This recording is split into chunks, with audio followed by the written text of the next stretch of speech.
Hello class, in last lecture we are taken here examples on here vectors के हमने यहाँ पे बहुत सारे यहाँ पे एग्जाम्पल लिए थे।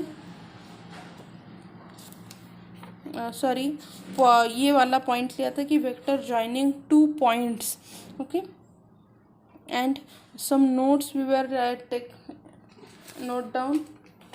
Now we will move towards our next point.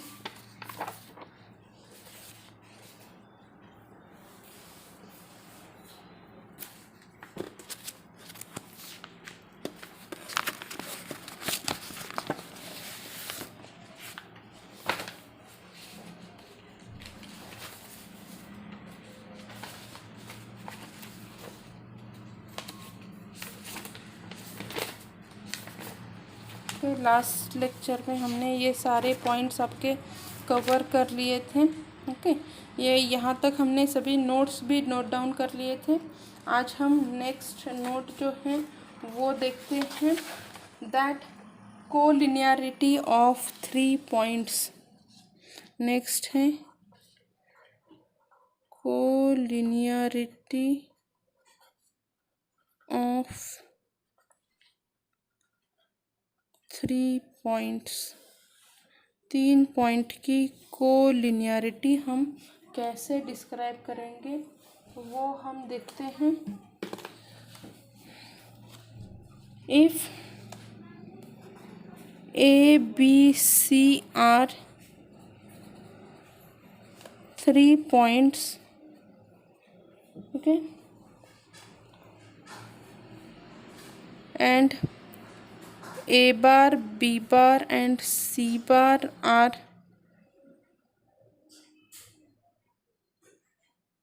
their position vector. ये तीनों भी क्या है, ए बी सी के पोजीशन वेक्टर्स हैं. Then A bar, B bar, C bar are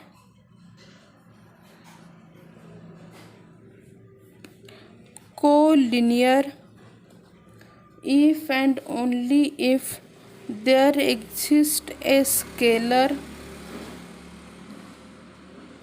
x y z such that x a bar plus y b bar plus z c bar is equals to 0 bar and x plus y plus z is equals to 0. ये हैं आपकी collinearity की conditions when here our 3 points are collinear if and only if x A bar plus y B bar plus z C bar is equals to what, 0 bar, and here x plus y plus z is equals to what, 0. then and then your 3 points are what, collinear. Now we will here take our next note, collinearity, sorry, coplanarity. हाँ, planarity म्हणजे means क्या रहता है कि that your 3 points are on lie on the same plane. So coplanarity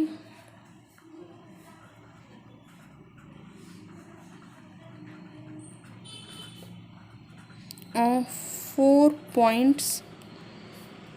4 point आपके coplanar कब कहे जाएंगे,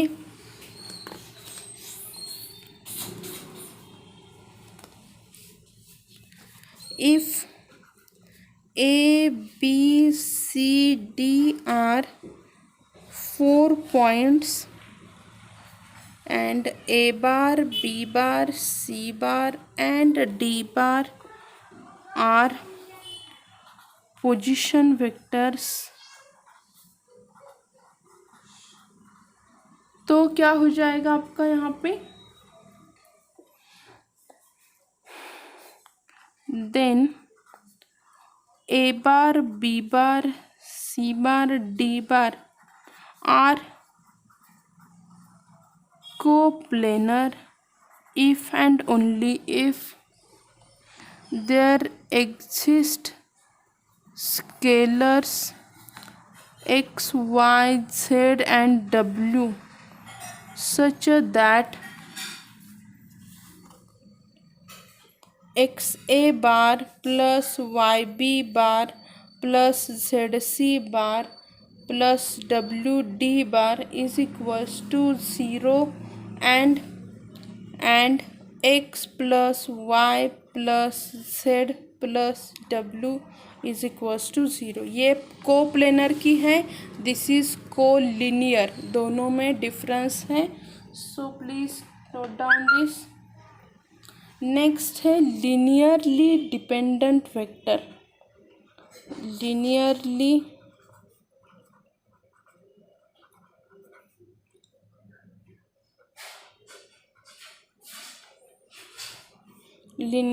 dependent vector, when any vectors are linearly dependent,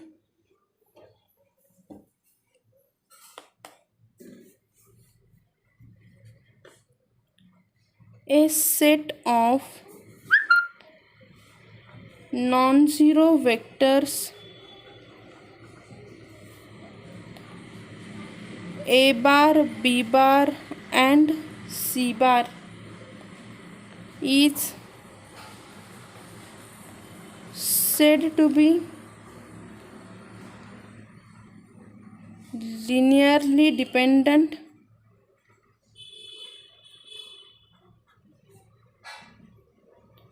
if there exists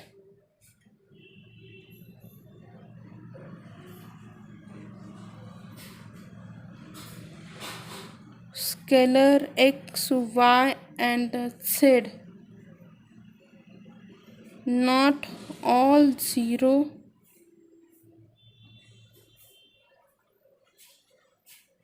such that x a bar plus y b bar plus z c bar is equals to 0.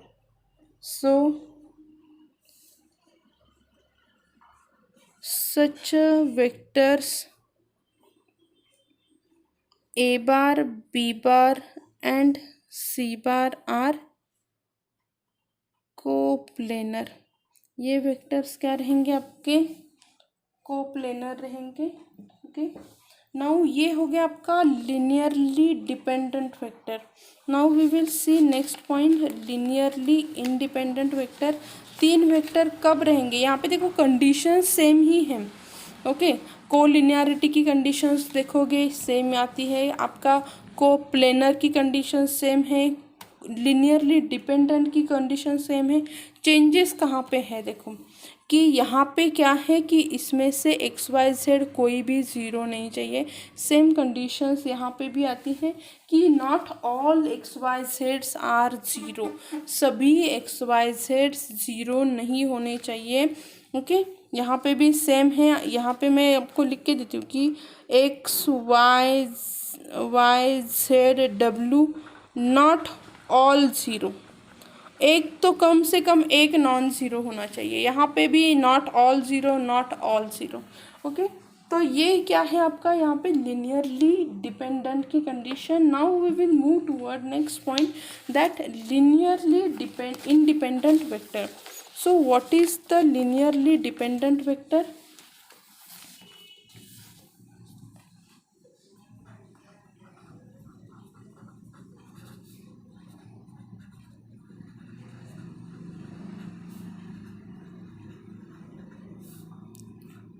Sorry, independent है, dependent हो गया है। Independent vector मतलब क्या रहता है? A set of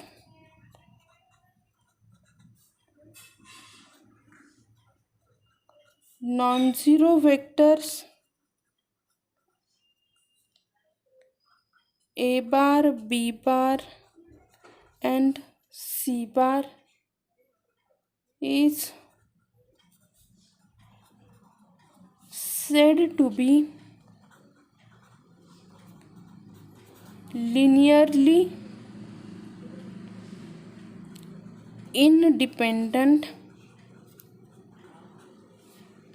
if, यहाँ पे थोड़ा सा देखिए कि कब लीनियरली इंडिपेंडेंट रहता है कि अगर आपकी ये कंडीशंस आ गई तो क्या हो जाता है कि एक्स वाई एंड जेड तीनों भी ज़ीरो हो गए तो क्या हो जाएगा, लीनियरली इंडिपेंडेंट हो जाएगा। सच अ वेक्टर, और ये वेक्टर्स क्या रहते हैं, vector A bar B bar C bar are non coplanar, coplanar नहीं रहेंगे, एक प्लेन पे ये वेक्टर नहीं रहते हैं। ओके, लीनियरली इंडिपेंडेंट की खाली याद रखो कि जब ये कंडीशंस वो सेटिस्फाइड करेगा ना तो एक्स वाई जेड तीनों भी आपके क्या रहेंगे, ज़ीरो रहेंगे। इसे कहते हैं लीनियरली इंडिपेंडेंट। बाकी का हमने जितने भी कंडीशंस देखे, ऑल कंडीशंस में आप देखो कि कंडीशन सेम है, यहाँ पे भी, यहाँ पे भी, यहाँ पे भी। What happen here that all your points, all यहाँ पे क्या है, यहाँ पे नॉन ज़ीरो है, एटलीस्ट एक तो आपका नॉन ज़ीरो रहेगा। एक्स वाई जेड जो स्केलर हमने लिया है वो आपका क्या रहेगा, नॉन ज़ीरो रहेगा। नाउ एग्जाम्पल लेते हैं, एग्जाम्पल से आपको क्या हो जाएगा और चीज़ें और अच्छे से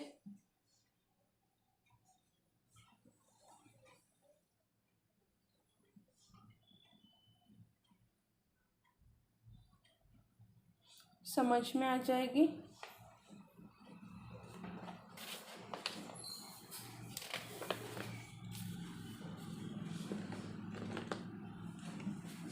एग्जाम्पल लेते हैं,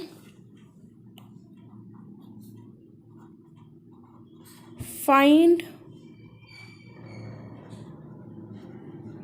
मैग्नीट्यूड ऑफ फॉलोइंग वेक्टर्स।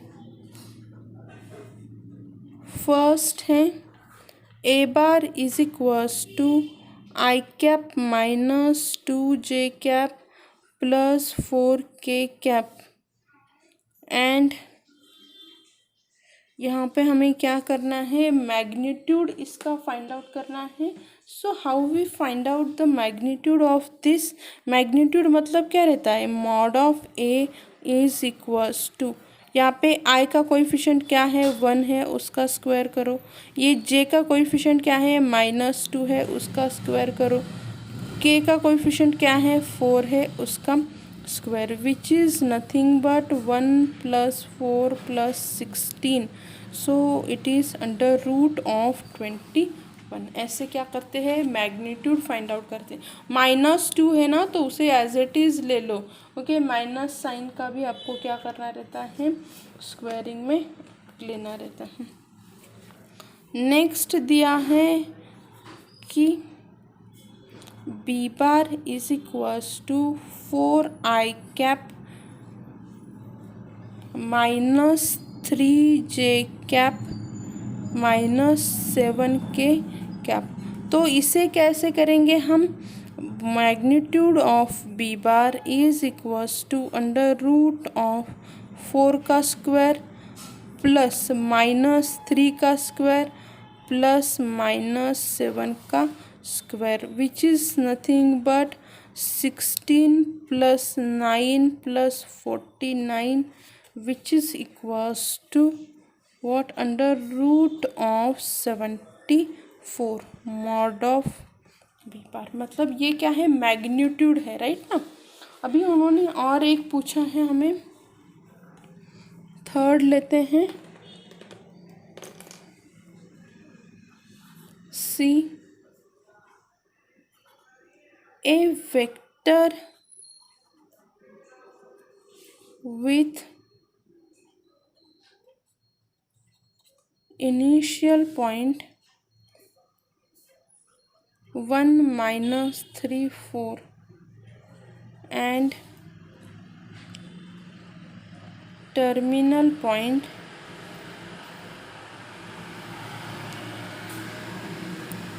1 0 -1। तो हमें क्या करना है, इसे सॉल्व करना है। कैसे सॉल्व कर सकते हैं हम इसे,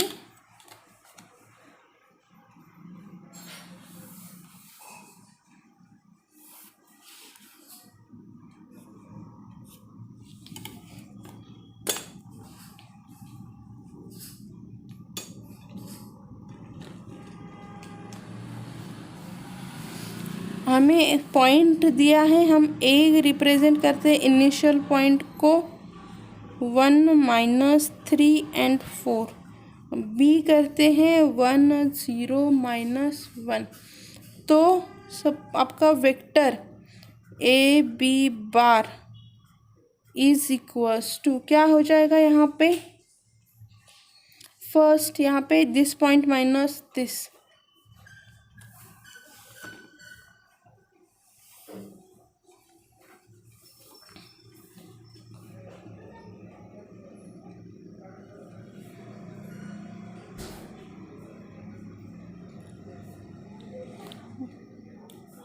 one minus 1 i cap plus 0 minus 3 j cap plus minus 1 minus 4, यहाँ पे क्या आएगा k cap is equals to 1 minus 1 0 i cap minus 3 j cap minus 5 k cap. ये क्या हो गया आपका वेक्टर हो गया।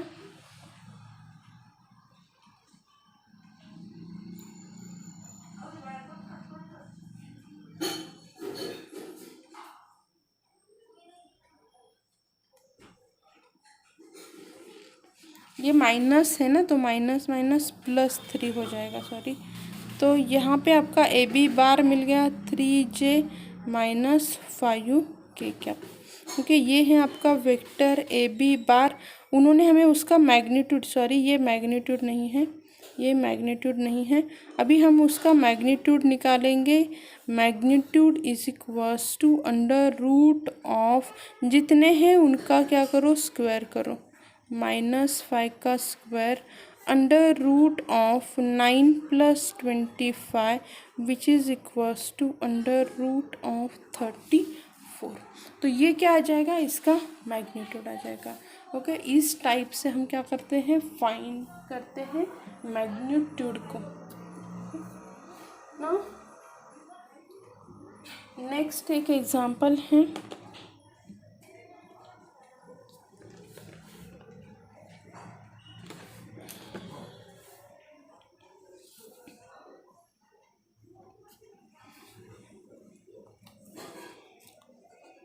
ए दिया है 2,3, बी दिया है -1,5, सी दिया है -1,1, D is given that -7,5। Okay, तो first find A B bar and CD bar. How we find here AB bar and CD bar? First, A bar is equals to 2I cap plus 3G. And what is here? B bar is equals to -1I plus 5G cap. C is equals to -I cap minus j cap. D is equals to -7I cap plus 5j cap। ये आपको क्या करता है यहाँ पे, means easily आप उसे क्या कर सकते हैं, फाइंड कर सकते हैं। Now what is A B bar? A B bar is equals to this minus this, so i की टर्म को आई के साथ -1 - 2 i cap plus 5 - 3j cap which is equals to -3 i cap plus 2j cap. This is your A B bar. Then है आपका C D bar is equals to यहाँ पे -7 - -1 i cap plus 5 - -1 j cap. Okay, तो क्या आ जाएगा यहाँ पे -7 - plus, so -6 i cap plus आपका रहेगा यहाँ पे 5 + 6 j cap. This is your C D bar. इस टाइप से आप क्या कर सकते हैं, फाइंड कर सकते हैं। उन्होंने अभी नेक्स्ट कहा है कि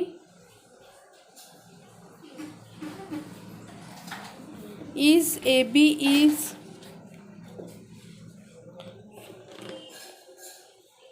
सेकंड क्वेश्चन दिया है, check if C D bar is parallel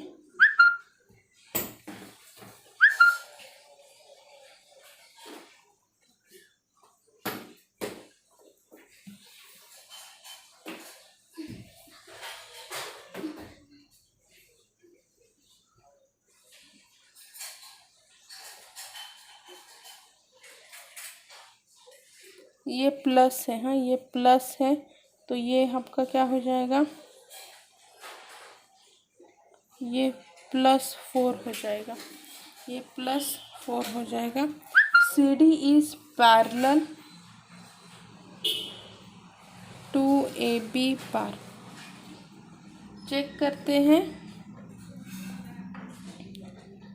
C D bar is equals to -6i cap +4j cap which is equals to, अगर मैंने यहाँ से 2 को बाहर लिया तो क्या आ जाता है, -3i cap +2j cap, so which is nothing but 2 into A B bar. C D bar is equals to यार 2 इंटू ए बी बार। हमने लास्ट टाइम एक ये देखी थी कि आपका जो है C D bar can write as the scalar multiplication of A B bar. So क्या हो जाएगा, सी डी यहाँ पे लिखती हूँ that C D bar is parallel to A B bar. तो क्या हो गया आपका, C D bar is parallel to A D bar हो गया। अगर आप किसी भी वेक्टर्स को दूसरे के स्केलर मल्टीप्लिकेशन में लिख सकते हैं ना, then this vectors are parallel to each other. Okay, तो यहाँ पे आपका वेक्टर क्या हो गया, पैरेलल हो गया। ओके, दिस टाइप से आपको क्या करने हैं, एग्जाम्पल्स को सॉल्व करना रहता है। Okay, thank you.